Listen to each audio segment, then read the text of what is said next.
мынау жерде береке сазы дейді айналайындар. Береке сазы дегеннің өзі, бұл неге береке сазы болды? 1988 жылы біздің республикаға шет мемлекеттен көптеген жазушылар, ақындар, содан кейін мына Монголия мемлекетінің бірінші космонавтысы, Монголияның геройы сол кісілер келіп кездесу өткізген екен. Сол кезде Мұхтар Шахановтан Алматы облысының атқом партиясына жаңа ұсыныс түсіпті. Мынау жан-жақтан ақындар келіп жатыр, жазушылар келіп жатыр. Бір қазақтың салт дәстүрін көрсетсек деп. Бұл салт дәстүрі біздің бұрынғы Наурызға ұқсасын деп сөйткен екен. Біз Наурыз мерекесін өткіземіз. Наурыз мерекесін деп. Соны көптен сұраған, осында 88 жасқа келген бұрын партия совет қызметкері болған Сағындық Ишан деген әкеміз бар еді. Сол кезде 88 жас еді. Сол кісіге бардым мен. Барып жағдайды айттым. Аға, осылай қонақтар өтке келіп жатыр. Қазақтың әдет ғұрпының бәрін осы жерде кеткен елдердің барлығы келгеннен кейін, әлі Наурыз мерекесі шындығында бұл Наурыз айында өту керек қой. Мынау август, қараша айында осы жақында. Сол кезде өткізу керек болды. Сондықтан осы жердің өзі көкпеңбек, шалғын шөп жақсы еді. Деп сөйтіп едім, ойланып тұрып, кімдер келеді екен деп сөйтті.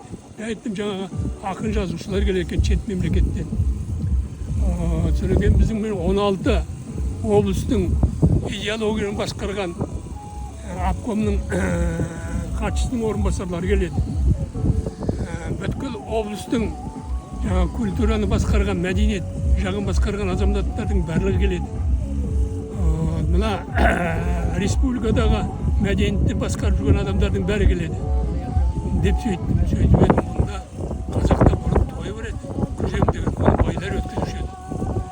Ол тойдың мағынасы қозыны қырыққан кезде байлардың барлығы азаматтары шақырып алып,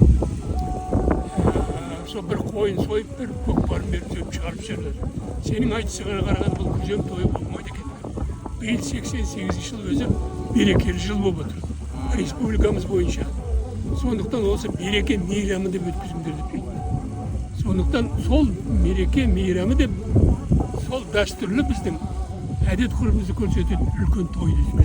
Сондықтан осы жердің өзі береке сазы, береке мейрамының бастамасы осы жерден болды. Міне соған Мұхтар Шаханов бастап, жаңа жазушылардың барлығы келіп, 37 мемлекеттен келді. Осы жерден 60 үй тігілді. Мынау қол өнерін бастаған киіз үйлеу, тоқыма нәрселерін көрсету. Біздің ол кезде Шелекте үлкен жаңағы тігін фабрикасы бар еді. Сол жерге бүткіл көрекөз кариялардың, кемпірлердің, аналарымыздың бәрін шығарып алып, бір 15-20 күн сүйірді тәрбиеледі, дайындатқыздық. Қыздарымызды дайындадық. Бүткіл национальный өзіміздің ұлттық киімдеріміздің бәрін кигізіп, келген қонақтың бәрін қарсы алған жер еді.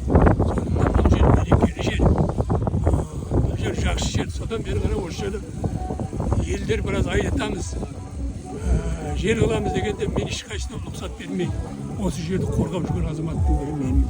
Рахмет Ақсақал. Осы білгенге маржан дейді. Міне біз білмеген тарихты Ақсақал, Елеусіз ақсақалымыз айтып беріп отыр. Рахмет Ақсақал, енді бұдан кейін біліп жүретін боламыз. Рахмет уақытыңыз.